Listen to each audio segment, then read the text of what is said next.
ਸਤਿ ਸ਼੍ਰੀ ਅਕਾਲ ਜੀ ਸਾਰਿਆਂ ਨੂੰ। ਮੈਂ ਰਾਗਿਨੀ ਜੋਸ਼ੀ ਤੇ ਤੁਸੀਂ ਦੇਖ ਰਹੇ ਹੋ PTC ਪੰਜਾਬੀ ਕੈਨੇਡਾ ਦਾ ਇਮੀਗ੍ਰੇਸ਼ਨ ਸੰਬੰਧੀ ਖਾਸ ਸ਼ੋਅ ਦਾ ਇਮੀਗ੍ਰੇਸ਼ਨ ਸ਼ੋਅ।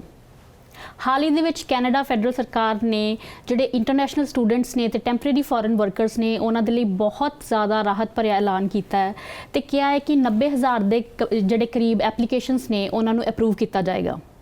ਇਸੇ ਸੰਬੰਧੀ ਗੱਲਬਾਤ ਕਰਨ ਲਈ ਸਾਡੇ ਨਾਲ ਸਟੂਡੀਓ 'ਚ ਮੌਜੂਦ ਨੇ ਦ ਬਲੂ ਓਸ਼ਨ ਇਮੀਗ੍ਰੇਸ਼ਨ ਤੋਂ ਰਾਜੀਵ ਰਾਮਪਾਲ ਜੀ। ਬਹੁਤ ਸਵਾਗਤ ਹੈ ਰਾਜੀਵ ਜੀ ਤੁਹਾਡਾ। ਬਹੁਤ ਮਿਹਰਬਾਨੀ ਰਾਗਨੀ ਜੀ ਤੇ ਸਾਰੇ PTC ਦੇ ਸੁਣਨ ਵਾਲੇ ਸਰੋਤਿਆਂ ਨੂੰ ਮੇਰੇ ਵੱਲੋਂ ਸਤਿ ਸ਼੍ਰੀ ਅਕਾਲ, ਆਦਾਬ ਤੇ ਨਮਸਕਾਰ। ਜਿੱਦਾਂ ਤੁਸੀਂ ਹੁਣੇ ਦੱਸਿਆ ਵੀ 90,000 ਜਿਹੜੇ ਨੇ ਇਮੀਗ੍ਰੇਸ਼ਨ ਮਿਨਿਸਟਰ ਨੇ temporary foreign workers as well as international students ਨੂੰ ਉਹਨਾਂ ਨੂੰ ਇੱਕ ਓਪਰਚੁਨਿਟੀ ਆਈ ਵੁੱਡ ਸੇ ਕਿ ਗੋਲਡਨ ਓਪਰਚੁਨਿਟੀ ਹੈ ਜੀ। ਬਿਲਕੁਲ। ਔਰ the reason behind all of us know is COVID. Ji. So it's basically a blessing in disguise for these people who are in Canada. Ji. So out of these 90,000, 40,000 ਜਿਹੜੇ ਨੇ ਉਸ international students ਨੇ who are eligible to get a immigration. ਜੀ ਰਾਜੀਵ ਜੀ, ਜੇ ਅਸੀਂ ਗੱਲ ਕਰੀਏ ਤਾਂ ਕਈ ਇੱਥੇ ਅਜਿਹੇ ਟੈਂਪਰੇਰੀ ਫੋਰਨ ਵਰਕਰਸ ਵੀ ਨੇ ਜਿਨ੍ਹਾਂ ਨੇ ਰਿਫਿਊਜੀ ਕਲੇਮ ਕੀਤਾ ਹੋਇਆ ਪਰ ਉਹਨਾਂ ਕੋਲ ਵਰਕ ਪਰਮਿਟ ਹੈਗਾ, ਉਹ ਐਲੀਜੀਬਲ ਨੇ? ਹਾਂਜੀ, they are eligible. Not only the refugee claim, even HNC, humanitarian and compassionate grounds वाले ने वो भी eligible है, but there are certain criteria that they have to meet. Ji. They should be specifically from health sector only. Ji. And they should be working with the patient directly. अच्छा जी। जी। ਇਹ ਨਹੀਂ ਹੈ ਵੀ ਉਹਨਾਂ ਨੇ ਮਤਲਬ ਉਸ ਹੈਲਥ ਕੇਅਰ ਸੈਕਟਰ ਦੇ ਵਿੱਚ they should be directly working and looking after the patient. ਜੀ। They are eligible. ਹਾਂਜੀ ਜੀ ਰਾਜੀਵ ਜੀ, ਜੇ ਅਸੀਂ ਬਰੀਫ ਦੇ ਵਿੱਚ ਗੱਲ ਕਰੀਏ ਤੇ ਸਭ ਤੋਂ ਪਹਿਲਾਂ ਤੁਸੀਂ ਕੈਟਾਗਰੀਜ਼ ਦੱਸੀਆਂ ਕਿ ਵੈਸੇ 6 ਨੇ ਪਰ ਜਿਹੜੀਆਂ 3 ਨੇ ਅਸੀਂ ਅੱਜ ਕਵਰ ਕਰਨ ਜਾ ਰਹੇ ਹਾਂ। ਉਹਨਾਂ 3 ਦਾ 1 ਬਾਈ 1 ਜੇ ਅਸੀਂ ਐਲੀਜੀਬਿਲਿਟੀ ਕ੍ਰਾਈਟੇਰੀਆ ਦੇਖਣਾ ਹੋਵੇ ਤਾਂ ਕੀ ਹੈ? ਹਾਂਜੀ, ਜੇ ਅਸੀਂ ਸਟੂਡੈਂਟਸ ਦੇ ਬਾਰੇ ਗੱਲ ਕਰੀਏ ਤੇ ਸਾਰੇ ਸਟੂਡੈਂਟਸ ਨੂੰ ਸਭ ਤੋਂ ਪਹਿਲਾਂ ਤਾਂ they should be in a position ਕਿ ਉਹਨਾਂ ਦੀ ਜਿਹੜੀ ਐਜੂਕੇਸ਼ਨ ਕੰਪਲੀਟ ਹੋਣੀ ਚਾਹੀਦੀ ਹੈ and they should have a valid work permit as well. ਜੀ। They are eligible and there is no specific any specific category of the job। ਮਤਲਬ ਉਹਦਾ ਇਹ ਆ ਵੀ ਕਿਸੇ ਕੈਟਾਗਰੀ ਦੀ ਜੌਬ ਉਹਨਾਂ ਕੋਲ ਹੋਵੇ, they are eligible and they should not be self-employed। ਅੱਛਾ ਜੀ। self-employed they don't fall into this category, they are not eligible। ਠੀਕ ਹੈ ਜੀ। ਸੋ ਇਸ ਤੋਂ ਇਲਾਵਾ ਉਹਨਾਂ ਨੂੰ ਇੰਗਲਿਸ਼ ਦੇ ਵਿੱਚ 5 ਬੈਂਡ, ਆਈਲੈਟਸ ਦੇ CLB 5 ਬੈਂਡਸ ਜ਼ਰੂਰੀ ਹੈ। ਜੀ। ਸੋ these are the major requirement।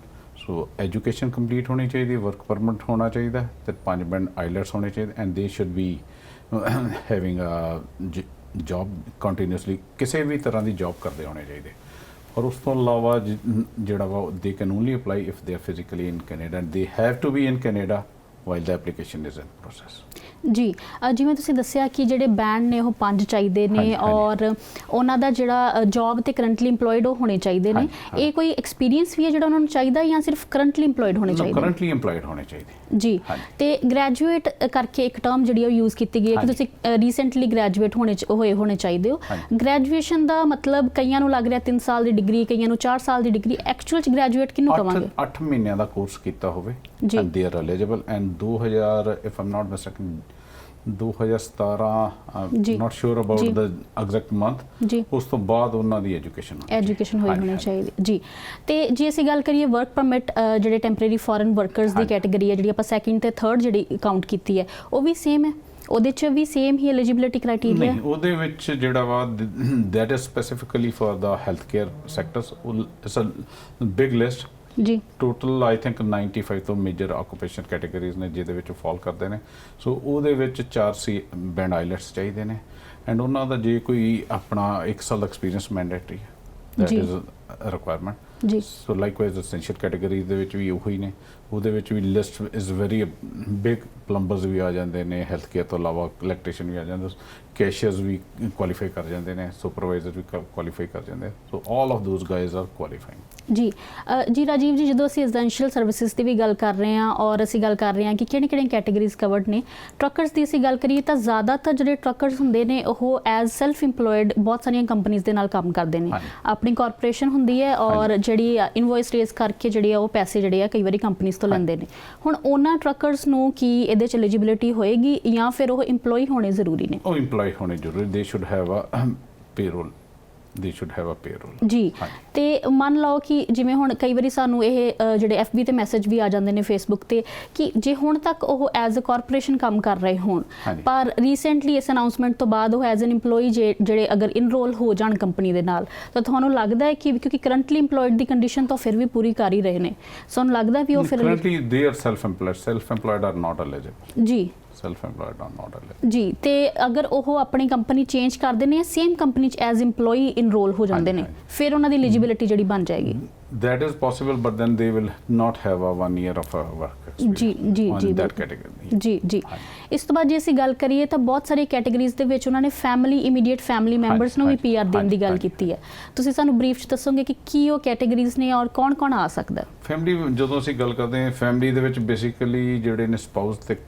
ਉਹਨਾਂ ਦੇ ਅੱਗੋਂ ਬੱਚੇ ਠੀਕ ਹੈ ਨਾ ਜੀ so they should be eligible if somebody is married ਉਹਨਾਂ ਨੂੰ ਆਪਣੇ ਸਪਾਊਸ ਦੀ ਇਨਫੋਰਮੇਸ਼ਨ ਐਂਡ ਫੈਮਿਲੀ ਇਨਫੋਰਮੇਸ਼ਨ ਬੱਚਿਆਂ ਨੂੰ ਨਾਲ they are eligible to apply under this category ਜੀ ਜਿਹੜੇ ਸਪਾਊਸ ਤੇ ਤੁਸੀਂ ਅੱਗੋਂ ਬੱਚਿਆਂ ਦੀ ਗੱਲ ਕੀਤੀ ਕਿ ਉਹ ਜਿਹੜੇ ਐਲੀਜੀਬਲ ਨੇ ਉਹ ਇਸ ਟਾਈਮ ਤੇ ਫਿਜ਼ੀਕਲੀ ਪ੍ਰੈਜ਼ੈਂਟ ਹੋਣੇ ਚਾਹੀਦੇ ਨੇ ਜਾਂ ਫਿਰ ਉਹ ਬੈਕ ਹੋਮ ਵੀ ਹੋ ਸਕਦੇ they can be back home as well they can be inside Canada they can be abroad as well ਜੀ ਇਸ ਤੋਂ ਬਾਅਦ ਅਸੀਂ ਗੱਲ ਕਰੀਏ ਕਾਫੀ ਸਾਰੀਆਂ ਅਫਵਾਹਾਂ ਦਾ ਦੌਰ ਵੀ ਸ਼ੁਰੂ ਹੋ ਗਿਆ ਜਦੋਂ ਦਾ ਇਹ ਐਲਾਨ ਹੋਇਆ ਚਾਹੇ ਅਸੀਂ ਗੱਲ ਕਰੀਏ ਧੋਖਾਧੜੀ ਦੀ ਚਾਹੇ ਅਸੀਂ ਗੱਲ ਕਰੀਏ ਬਲੈਕ ਚਾਈਲਡਸ ਬੁੱਕ ਕਰਨ ਦੀ ਉਹ ਵੀ ਟ੍ਰੈਂਡ ਜਿਹੜਾ ਸ਼ੁਰੂ ਹੋ ਗਿਆ ਨਾਲ ਹੀ ਜਿਹੜੀ ਇੱਕ ਅਫਵਾਹ ਬਾਰ-ਬਾਰ ਆ ਰਹੀ ਹੈ ਕਿ ਤੁਸੀਂ ਆਪਣੇ ਡਾਕੂਮੈਂਟ ਜਿਹੜੇ ਨੇ ਕਲੈਕਟ ਪਹਿਲਾਂ ਕਰ ਲਓ ਜਾਂ ਸਕੈਮਰਸ ਦੇ ਥਰੂ ਤੁਸੀਂ ਜਿਹੜਾ ਆਇਲਸ ਦਾ ਟੈਸਟ ਬੁੱਕ ਕਰ ਲਓ ਤੁਹਾਡੇ ਤੋਂ ਜਾਣਨਾ ਚਾਹਾਂਗੇ ਕਿ ਜਿਵੇਂ ਇੰਪੋਰਟੈਂਟ ਡਾਕੂਮੈਂਟਸ ਨੇ ਜਿਵੇਂ PCC ਹੈ ਜਾਂ ਫਿਰ ਤੁਹਾਡਾ ਮੈਡੀਕਲ ਹੈ ਇਹ ਜਿਹੜੇ ਡਾਕੂਮੈਂਟਸ ਨੇ ਇਹ IRCC ਦੇ ਰਿਕੁਐਸਟ ਕਰਨ ਤੋਂ ਬਾਅਦ ਅਸੀਂ ਸਬਮਿਟ ਕਰਨੇ ਨੇ ਜਾਂ ਰਾਈਟ ਅਵੇ ਅਸੀਂ ਪੋਰਟਲ ਖੁੱਲਣ ਤੇ ਹੀ ਸਬਮਿਟ ਕਰਨੇ ਨੇ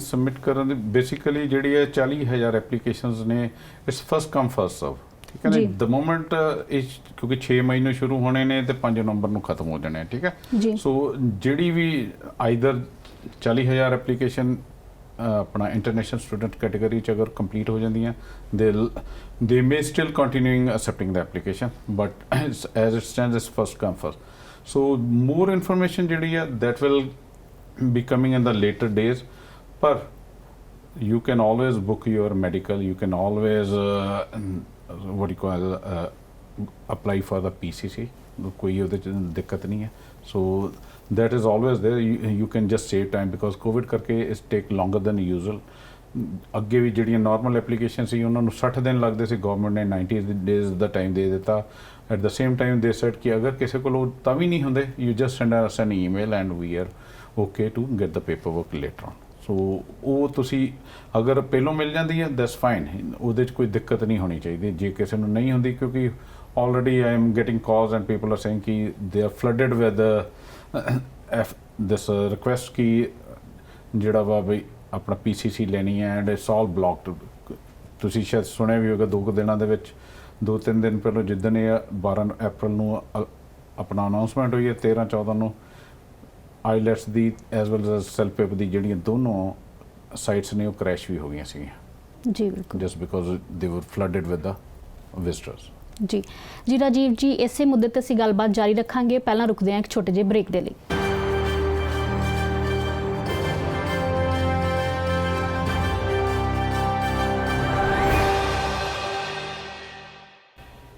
ਬਹੁਤ-ਬਹੁਤ ਸਵਾਗਤ ਹੈ ਜੀ ਤੁਹਾਡਾ ਬ੍ਰੇਕ ਤੋਂ ਬਾਅਦ ਤੇ ਅਸੀਂ ਗੱਲਬਾਤ ਕਰ ਰਹੇ ਸੀ ਕੈਨੇਡਾ ਸਰਕਾਰ ਵੱਲੋਂ 90,000 ਐਪਲੀਕੇਸ਼ਨਸ ਨੂੰ PR ਅਪਰੂਵ ਕਰਨ ਦਾ ਇੱਕ ਜਿਹੜਾ ਨਵਾਂ ਪਾਥਵੇ ਦਿੱਤਾ ਗਿਆ ਹੈ ਇੱਥੇ ਰਹਿ ਰਹੇ ਇੰਟਰਨੈਸ਼ਨਲ ਸਟੂਡੈਂਟਸ ਨੂੰ ਤੇ ਟੈਂਪਰੇਰੀ ਫੋਰਨ ਵਰਕਰਸ ਨੂੰ ਦੱਸ ਦਈਏ ਕਿ ਇਹ ਕੋਈ ਪਹਿਲੀ ਵਾਰ ਨਹੀਂ ਹੋਇਆ ਇਸ ਤੋਂ ਪਹਿਲਾਂ ਵੀ ਜਿਹੜਾ ਡਰਾਅ ਕੱਢਿਆ ਗਿਆ ਸੀ ਉਹਦੇ 'ਚ 75 ਪੁਆਇੰਟ ਤੱਕ ਜਿਹੜਾ ਹੈ ਉਹ ਨੀਚੇ ਡਰਾਅ ਚਲਾ ਗਿਆ ਸੀ ਔਰ ਤਕਰੀਬਨ ਜਿੰਨਾ ਸਾਰਿਆਂ ਨੇ ਜਿਹੜੀ ਫਾਈਲ ਹੈ ਪੂਲ ਦੇ ਵਿੱਚ ਲਗਾਈ ਸੀ ਉਹਨਾਂ ਨੂੰ PR ਹੋਣ ਦਾ ਜਿਹੜਾ ਮੌਕਾ ਹੈ ਉਹ ਦਿੱਤਾ ਗਿਆ ਸੀ ਇਸ ਤੋਂ ਬਾਅਦ ਇਹ ਸੈਕਿੰਡ ਇਹੋ ਜਿਹੀ ਜਿਹੜੀ ਅਨਾਉਂਸਮੈਂਟ ਹੈ ਗਵਰਨਮੈਂਟ ਵੱਲੋਂ ਕੀਤੀ ਗਈ ਹੈ ਤੇ ਉਹਦੇ ਬਾਰੇ 'ਚ ਅਸੀਂ ਗੱਲਬਾਤ ਕਰ ਰਹੇ ਹਾਂ ਦ ਬਲੂ ਓਸ਼ਨ ਇਮੀਗ੍ਰੇਸ਼ਨ ਤੋਂ ਰਾਜੀਵ ਰਾਮਪਾਲ ਜੀ ਦੇ ਨਾਲ ਰਾਜੀਵ ਜੀ ਅਸੀਂ ਜਿਵੇਂ ਗੱਲਬਾਤ ਕਰ ਰਹੇ ਸੀ ਤੁਸੀਂ ਸਾਨੂੰ ਦੱਸ ਰਹੇ ਸੀ ਕਿ ਜਿਵੇਂ ਅਨਾਉਂਸਮੈਂਟਸ ਹੁੰਦੀਆਂ ਨੇ ਨਾਲ ਜਿਹੜੀ ਕਨਫਿਊਜ਼ਨ ਵੀ ਹੈ ਉਹ ਬੱਚਿਆਂ ਦੇ ਵਿੱਚ ਜਾਂ ਟੈਂਪਰੇਰੀ ਜਿਹੜੇ ਇੱਥੇ ਵਰਕ ਪਰਮਿਟ ਤੇ ਨੇ ਉਹਨਾਂ ਦੇ ਵਿੱਚ ਹੋ ਜਾਂਦੀ ਹੈ ਉਹਦੇ 'ਚ ਅਸੀਂ ਗੱਲ ਕਰ ਰਹੇ ਸੀ ਕਿ ਮੈਡੀਕਲ ਹੈ ਜਾਂ ਜਿਵੇਂ PCC ਹੈ ਉਹ ਜਿਹੜੀ ਅਸੀਂ ਐਡਵਾਂਸ ਦੇ ਵਿੱਚ ਅਪਲਾਈ ਕਰ ਸਕਦੇ ਹੁੰਦੇ ਆ ਕੀ ਕਰ ਸਕਦੇ ਆ ਅਪਲਾਈ ਕੀ ਨਹੀਂ ਕਰ ਸਕਦੇ ਤੇ ਕੀ ਉਹਦਾ ਪ੍ਰੋਸੀਜਰ ਹੈ ਤੁਸੀਂ ਸਾਨੂੰ ਬਰੀਫ 'ਚ ਦੱਸੋ ਹਾਂਜੀ ਰਾਗਨੀ ਜੀ ਤੁਸੀਂ medical as well as police clearance ਦੋਨੋਂ ਐਡਵਾਂਸ 'ਚ ਅਪਲਾਈ ਕਰ ਸਕਦੇ ਹੋ ਬਿਕੋਜ਼ ਮੈਡੀਕਲ ਦੀ ਜਿਹੜੀ ਮਿਆਦ ਆ 1 ਸਾਲ ਤੱਕ ਹੁੰਦੀ ਹੈ ਨਾ ਜੀ ਠੀਕ ਹੈ ਸੋ ਪੁਲਿਸ ਕਲੀਅਰੈਂਸ ਦੀ ਵੀ ਆਲਸੋ ਇਸੇ ਤਰ੍ਹਾਂ ਹੀ ਉਹਦੀ ਵੀ ਟਾਈਮ ਹੁੰਦਾ। ਜੀ। ਸੋ ਕਿਉਂਕਿ ਇਹ 6 ਮਈ ਨੂੰ ਸਾਰਾ ਕੁਝ ਜਾਣਾ, already everybody is applying for it.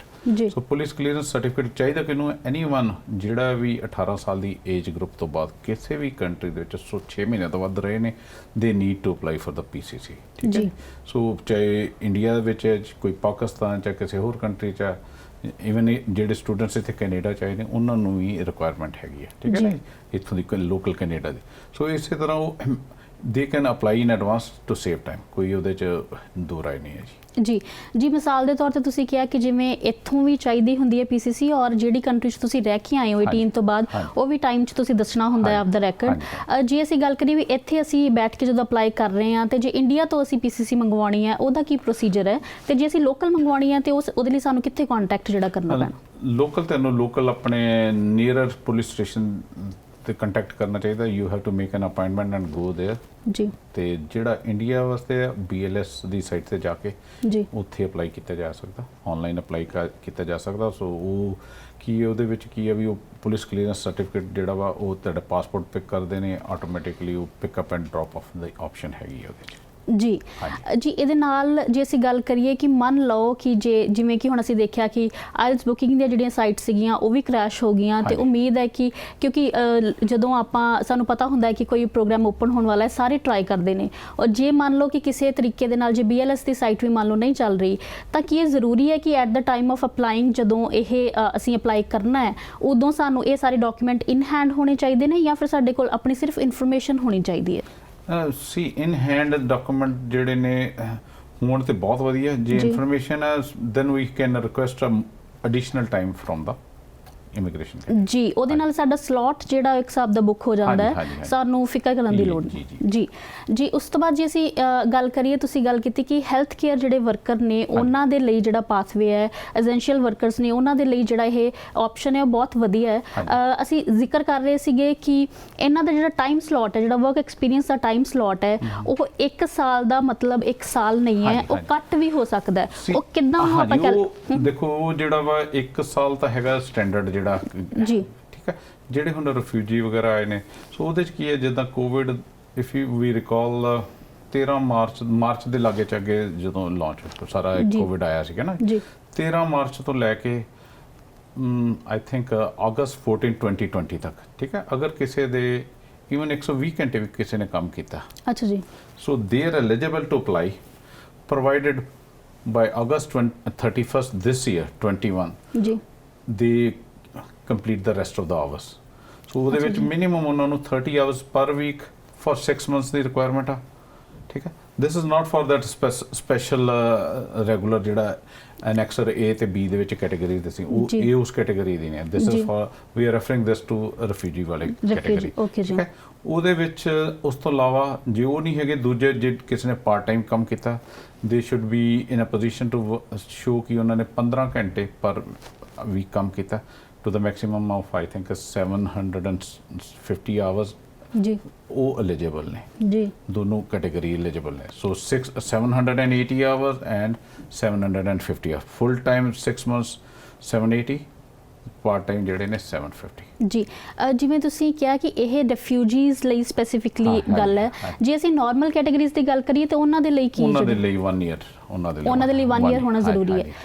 ਜਿਵੇਂ ਸਾਨੂੰ ਪਤਾ ਹੈ ਕਿ ਹੈਲਥ ਕੇਅਰ ਸੈਕਟਰ ਦੇ ਵਿੱਚ ਵੀ ਅੱਗੇ ਕਾਫੀ ਸਾਰੇ ਜਿਹੜੇ ਆ ਕੈਟਾਗਰੀਜ਼ ਆ ਜਾਂਦੀਆਂ ਨੇ, ਜੇ ਤੁਸੀਂ 1-2 ਦੱਸਣੀਆਂ ਹੋਣ ਤਾਂ ਕਿਹੜੀਆਂ ਖਾਸ ਕੈਟਾਗਰੀਜ਼ ਨੇ ਜਿਹੜੀਆਂ 100% ਐਲੀਜੀਬਲ ਨੇ? ਹਾਂਜੀ, ਨਰਸਿਸ ਨੇ, ਹੋਮ ਕੇਅਰ ਸਪੋਰਟ ਵਰਕਰਸ ਨੇ ਜੀ, these are some of the individuals that are immediately healthcare frontline workers ਨੇ eligible ਨੇ, nurses coordinators ਨੇ ਜੀ ਜੀ। ਜੇ ਅਸੀਂ ਜਿਵੇਂ ਅਸੀਂ ਗੱਲ ਕਰ ਰਹੇ ਹਾਂ ਕਿ ਜਿਨ੍ਹਾਂ ਨੇ ਰਿਫਿਊਜੀਜ਼ ਨੇ ਹੈਲਥ ਕੇਅਰ ਸੈਕਟਰ ਦੇ ਵਿੱਚ ਕੰਮ ਕੀਤਾ ਹੈ, ਸਪੈਸੀਫਿਕਲੀ ਕਿਸੇ ਪੇਸ਼ੈਂਟ ਦੇ ਨਾਲ ਡਾਇਰੈਕਟਲੀ ਕੰਮ ਕੀਤਾ ਹੈ, ਤੇ ਉਹ ਐਲੀਜੀਬਲ ਨੇ ਬਸ਼ਰਤੇ ਚਾਹੇ ਉਹ ਆਪਣਾ 1 ਸਾਲ ਦਾ ਐਕਸਪੀਰੀਅੰਸ ਨਹੀਂ ਵੀ ਕੰਪਲੀਟ ਕਰ ਰਹੇ, ਲੈਸ ਆਵਰਸ ਵੀ ਕਰ ਰਹੇ ਨੇ। ਜੇ ਅਸੀਂ ਇਸ ਕੈਟਾਗਰੀ ਦੀ ਗੱਲ ਕਰੀਏ ਤਾਂ ਇਹਦੇ ਵਿੱਚ ਵੀ ਜੇ ਉਹ ਆਪਣੇ ਬੈਕ ਹੋਮ ਤੋਂ ਆਪਣੀ ਫੈਮਿਲੀ ਨੂੰ ਨਾਲ PR ਕਰਾਉਣਾ ਚਾਹੁੰਦੇ ਨੇ, ਉਹਨਾਂ ਕੋਲ ਦੇ ਆਰ ਐਲੀਜੀਬਲ ਫॉर ਫੈਮਿਲੀਜ਼ ਜੀ। ਰਾਜੀਵ ਜੀ, ਜਿਵੇਂ ਤੁਸੀਂ ਹੁਣੇ ਰਿਫਿਊਜੀਜ਼ ਦੀ ਗੱਲ ਕੀਤੀ ਕਿ ਹੈਲਥ ਕੇਅਰ ਸੈਕਟਰ ਦੇ ਵਿੱਚ ਹੁਣ ਉਹਨਾਂ ਕੋਲ ਵੀ ਆਪਸ਼ਨ ਹੈ। ਰਿਫਿਊਜੀਜ਼ ਦਾ ਇਦਾਂ ਤਕਰੀਬਨ ਹੁੰਦਾ ਹੈ ਕਿ ਕਈ ਵਾਰੀ ਕੇਸ ਜਿਹੜਾ ਕੋਰਟ ਦੇ ਵਿੱਚ ਲੱਗਿਆ ਹੁੰਦਾ ਹੈ, ਕਈ ਵਾਰੀ ਅਜੇ ਸਟਾਰਟ ਹੋਇਆ ਹੁੰਦਾ ਹੈ, ਇਹਦੀ ਵੀ ਕੋਈ ਡਿਊਰੇਸ਼ਨ ਹੈ ਕਿ ਕੋਈ ਰਿਜ਼ਲਟ ਆਇਆ ਹੋਵੇ ਜਾਂ ਕਿਹੜੀ ਸਰਟਨ ਸਟੇਜ ਤੱਕ ਤੁਹਾਡੀ ਫਾਈਲ ਪਹੁੰਚੀ ਹੈ ਤਾਂ ਉਦੋਂ ਹੀ ਤੁਸੀਂ ਐਲੀਜੀਬਲ ਹੋ? ਰਾਣੀ ਜੀ ਰਿਫਿਊਜੀਜ਼ ਦੇ ਵਿੱਚ ਇਦਾਂ ਹੁੰਦਾ ਵੀ ਜਦੋਂ ਤੁਹਾਡੀ ਫਾਈਲ ਰੈਫਰ ਹੋ ਜਾਂਦੀ ਹੈ then you get a work permit for 2 years, ਠੀਕ ਹੈ ਨਾ। ਸੋ ਜੇ ਤੁਹਾਨੂੰ ਉਸ ਕੈਟਾਗਰੀ ਦੇ ਵਿੱਚ ਉਹਨਾਂ ਨੇ ਲੈ ਲਿਆ ਤੇ ਦੈਟ ਮੀਨਸ ਤੁਹਾਡਾ ਹਾਲੇ ਕੇਸ ਅਸੈਪਟ ਹੋ ਗਿਆ but you case is pending, so you are eligible to apply for this program and you just need, as I mentioned earlier, ਕਿ ਤੁਹਾਨੂੰ 6 ਮਹੀਨਿਆਂ ਦੇ ਵਰਕ ਐਕਸਪੀਰੀਅੰਸ ਨਾਲ ਵੀ ਤੁਸੀਂ ਐਲੀਜੀਬਲ ਹੋ ਜਾਂਦੇ ਆ ਜੀ। ਉਹਦੇ ਕੰਡੀਸ਼ਨਸ ਇਹੋ ਹੀ ਨੇ, you should be directly providing care to the patient ਜੀ। ਜਿਵੇਂ ਜੇ ਅਸੀਂ ਡਾਇਰੈਕਟਲੀ ਜੇ ਅਸੀਂ ਇਹਦੇ 'ਚ ਆਪਾਂ ਗੱਲ ਕਰ ਰਹੇ ਹਾਂ ਪਰਸਨਲ ਸਪੋਰਟ ਵਰਕਰ ਦੀ, ਹੈ ਨਾ, ਕਿ ਤੁਸੀਂ ਇੱਕ ਪੇਸ਼ੈਂਟ ਨੂੰ ਅਗਰ ਕਿਸੇ ਵੀ ਤਰੀਕੇ ਨਾਲ ਸਪੋਰਟ ਕਰ ਰਹੇ ਹੋ ਮੈਡੀਕਲੀ ਤਾਂ ਤੁਸੀਂ ਐਲੀਜੀਬਲ ਹੋ। ਜੇ ਮੰਨ ਲਓ ਕਿ ਕੋਈ ਲੌਂਗ ਟਰਮ ਕੇਅਰ ਹੋਮ ਦੇ ਵਿੱਚ ਕੰਮ ਕਰ ਰਿਹਾ ਲੇਕਿਨ ਐਜ਼ ਅ ਸ਼ਿਫਟ ਉਹਨਾਂ ਦੀ ਚੱਲ ਰਹੀ ਹੈ, ਕਿਸੇ ਪੇਸ਼ੈਂਟ ਨੂੰ ਡੈਡੀਕੇਟਡ ਨਹੀਂ ਨੇ ਜਾਂ ਫਿਰ ਉਹਨਾਂ ਨੇ ਜੌਬ ਦੀ ਸ਼ੁਰੂਆਤ ਅਜੇ ਕੀਤੀ ਹੈ, ਅਗਸਤ ਤੱਕ ਉਹ 6 ਮਹੀਨੇ ਪੂਰੇ ਕਰ ਲੈਣਗੇ ਜਾਂ 8 ਮਹੀਨੇ ਪੂਰੇ ਕਰ ਲੈਣਗੇ, ਉਹਦੇ ਬਾਰੇ ਥੋੜਾ ਬਰੀਫ 'ਚ ਦੱਸੋ ਕਿ ਕਿੰਨੇ ਆਵਰਸ ਨੇ ਜਿਹੜੇ ਉਹਨਾਂ ਨੂੰ ਕੰਪਲੀਟ ਕਰਨੇ ਪੈਣਗੇ ਔਰ ਕਿਹੜੇ ਟਾਈਮ ਹੈ ਜਦੋਂ ਤੱਕ ਉਹਨਾਂ ਨੂੰ ਕੰਪਲੀਟ ਕਰਨੇ ਪੈਣਗੇ। ਜਿਹੜੇ 13 ਮਾਰਚ 2020 ਤੋਂ ਬਾਅਦ ਜੇ ਕਿਸੇ ਦੇ 120 ਘੰਟੇ ਵੀ ਹੋਏ ਦੇ ਇਸ ਕੈਟਾਗਰੀ ਦੇ ਵਿੱਚ ਪਰਸਨਲ ਸਪੋਰਟ ਪੇਸ਼ੈਂਟ ਕੇਅਰ ਵਾਸਤੇ ਜੀ, ਦੇ ਆਰ ਐਲੀਜੀਬਲ ਪ੍ਰੋਵਾਈਡਡ ਉਹ 2021 ਅਗਸਤ ਤੱਕ 31 ਅਗਸਤ 2021 ਤੱਕ ਬਾਕੀ ਦੇ ਘੰਟੇ ਪੂਰੇ ਕਰ ਲੈਣ। ਉਹਦੇ ਵਾਸਤੇ ਉਹਨਾਂ ਨੂੰ 6 ਮਹੀਨੇ ਦਾ ਵਰਕ ਐਕਸਪੀਰੀਅੰਸ ਚਾਹੀਦਾ ਅਗਰ ਉਹ full time 30 hours minimum per week ਕਰਦੇ ਔਰ 15 ਘੰਟੇ ਪਾਰਟ ਟਾਈਮ ਫॉर 6 ਮੰਥ ਜੀ। ਇਹਦੇ ਲਈ ਕੋਈ ਪ੍ਰੂਫ ਵੀ ਉਹਨਾਂ ਨੂੰ ਦੇਣਾ ਪਏਗਾ ਕਿ ਉਹ ਕੰਪਲੀਟ ਕਰ ਸਕਦੇ ਨੇ ਜਾਂ ਫਿਰ ਇਹ ਉਹਨਾਂ ਦੀ ਜਿਹੜੀ ਆ ਕਰੰਟ ਇੰਪਲੋਇਮੈਂਟ ਦੇਖ ਕੇ ਹੀ ਉਹ ਗੈਸ ਹੋ ਜਾਏਗਾ? ਦੇ can apply and they can submit the proof later ਜੀ ਜੀ ਜੀ। ਅਸੀਂ ਗੱਲ ਪਹਿਲਾਂ ਵੀ ਕਰ ਰਹੇ ਸੀ ਫੈਮਿਲੀ ਦੀ ਕਿ ਰੈਫਿਊਜੀਜ਼ ਵਾਲੀ ਕੈਟਾਗਰੀ ਜਿਹੜੀ ਹੈ ਉਹਦੇ ਵਿੱਚ ਉਹ ਫੈਮਿਲੀਜ਼ ਨੂੰ ਵੀ ਪੀਆਰ ਦੇ ਲਈ ਬੁਲਾ ਸਕਦੇ ਨੇ, ਅਗਰ ਬੁਲਾ ਸਕਦੇ ਨੇ ਤਾਂ ਕੀ ਰਿਕੁਆਇਰਮੈਂਟ ਹੈ ਉਹਦੀ? ਬਿਲਕੁਲ ਫੈਮਿਲੀ ਨੂੰ ਬੁਲਾ ਸਕਦੇ ਨੇ। ਫੈਮਿਲੀ ਨੂੰ ਤੁਹਾਨੂੰ ਅੰਡਰ ਦਾ ਫੈਮਿਲੀ ਜਿਹੜਾ ਕੈਟਾਗਰੀ ਦੇ ਵਿੱਚ ਤੁਸੀਂ ਮਤਲਬ ਸਪਾਊਸ ਨੂੰ ਜਾਂ ਤੁਸੀਂ ਆਪਣੇ ਬੱਚਿਆਂ ਨੂੰ, ਬੱਚੇ ਜਿਹੜੇ ਨੇ ਤੁਹਾਡੇ 22 ਸਾਲ ਤੋਂ ਛੋਟੇ ਹੋਣੇ ਚਾਹੀਦੇ ਨੇ, ਡਿਪੈਂਡੈਂਟ ਹੋਣੇ ਚਾਹੀਦੇ ਤੇ ਲਾਈਕਵਾਈਜ਼ ਤੁਹਾਡੇ ਸਪਾਊਸ ਜਿਹੜਾ ਤੁਸੀਂ ਉਹਨਾਂ ਨੂੰ ਐਪਲੀਕੇਸ਼ਨ 'ਚ ਇਨਕਲੂਡ ਕਰ ਸਕਦੇ ਹੋ ਜੀ। ਕੋਈ ਖਾਸ ਜਿਹੜੇ ਡਾਕੂਮੈਂਟਸ ਦੀ ਰਿਕੁਆਇਰਮੈਂਟ ਇਸ ਪ੍ਰੋਸੈਸ ਦੇ ਲਈ ਹੋਵੇ ਜਿਹੜੀ at the time of application ਚਾਹੀਦੀ ਹੈ ਜਾਂ ਆਫਟਰ ਐਪਲੀਕੇਸ਼ਨ ਚਾਹੀਦੀ ਹੈ? ਸਭ ਤੋਂ ਜ਼ਿਆਦਾ ਪਾਸਪੋਰਟ ਸਾਰਿਆਂ ਤੋਂ ਜ਼ਿਆਦਾ ਜ਼ਰੂਰੀ ਹੈ ਜੀ। ਬਾਕੀ ਉਹਨਾਂ ਦੀ ਐਜੂਕੇਸ਼ਨ ਐਂਡ ਵਰਕ ਐਕਸਪੀਰੀਅੰਸ ਉਹ ਜ਼ਰੂਰੀ ਹੈ ਜੀ, ਮੈਂਸ਼ਨ ਕਰਨਾ ਜ਼ਰੂਰੀ ਹੈ ਜੀ। ਕਿਤੇ ਨਾ ਕਿਤੇ ਜੇ ਆਪਾਂ ਇਹਦੀ ਗੱਲ ਕਰੀਏ ਜੇ ਬੈਕ ਹੋਮ ਤੋਂ ਕਿਸੇ ਨੂੰ ਬੁਲਾਉਣਾ ਹੈ ਪੀਆਰ ਦੇ ਲਈ, ਉਹਨਾਂ ਦੀ ਜਿਹੜੀ ਐਜੂਕੇਸ਼ਨ ਹੈ ਜਾਂ ਉਹਨਾਂ ਦਾ ਕੋਈ ਵਰਕ ਐਕਸਪੀਰੀਅੰਸ ਹੈ ਉਹ ਚੀਜ਼ਾਂ ਵੀ ਮੈਟਰ ਕਰਦੀਆਂ ਨੇ ਰੈਫਿਊਜੀ ਵਾਲੇ ਕੇਸ 'ਚ ਜਾਂ ਫਿਰ ਇਟਸ ਜਸਟ ਮੇਨ ਐਪਲੀਕੈਂਟ ਜਿਹੜਾ ਜ਼ਿਆਦਾ ਇੰਪੋਰਟੈਂਟ ਹੈ?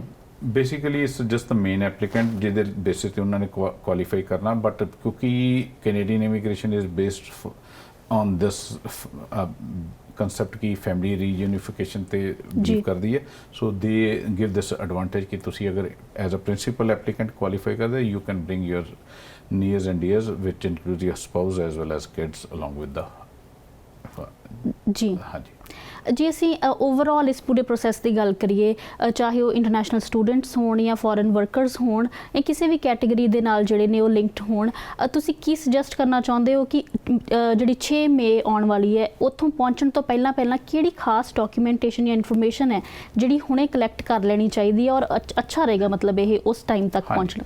ਸਭ ਤੋਂ ਜ਼ਿਆਦਾ ਜਿਹੜਾ ਵਾ because IELTS is a mandatory aspect factor ਹੈ।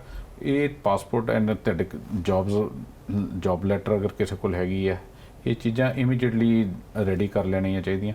ਹੋ ਸਕਦਾ ਕਿਉਂਕਿ ਡਿਟੇਲਸ ਆਉਣ 'ਤੇ ਤੁਹਾਨੂੰ ਜਦੋਂ ਡਿਟੇਲਸ ਆਨ ਮੇ ਬੀ ਦੇ ask you for police clearance later as well as the medical later, so that can be handle later, but ਇਸ ਤੋਂ ਬਗੈਰ ਤੁਸੀਂ ਅਪਲਾਈ ਨਹੀਂ ਕਰ ਸਕਦੇ। ਆਈਲੈਟਸ ਇਜ਼ ਅ ਮੈਂਡੇਟਰੀ ਜੀ ਜੀ। ਬਹੁਤ ਸ਼ੁਕਰੀਆ ਰਾਜੀਵ ਜੀ ਇਨਫੋਰਮੇਸ਼ਨ ਦੇਣ ਲਈ। ਉਮੀਦ ਕਰਦੇ ਹਾਂ ਕਿ ਸਾਡੇ ਦਰਸ਼ਕਾਂ ਨੂੰ ਜਿਹੜੀ ਇਹ ਜਾਣਕਾਰੀ ਹੈ ਲਾਹੇਵੰਦ ਹੋਵੇਗੀ। ਹੋਰ ਖਬਰਾਂ ਦੇ ਲਈ ਤੁਸੀਂ ਦੇਖਦੇ ਰਹੋ PTC ਪੰਜਾਬੀ ਕੈਨੇਡਾ।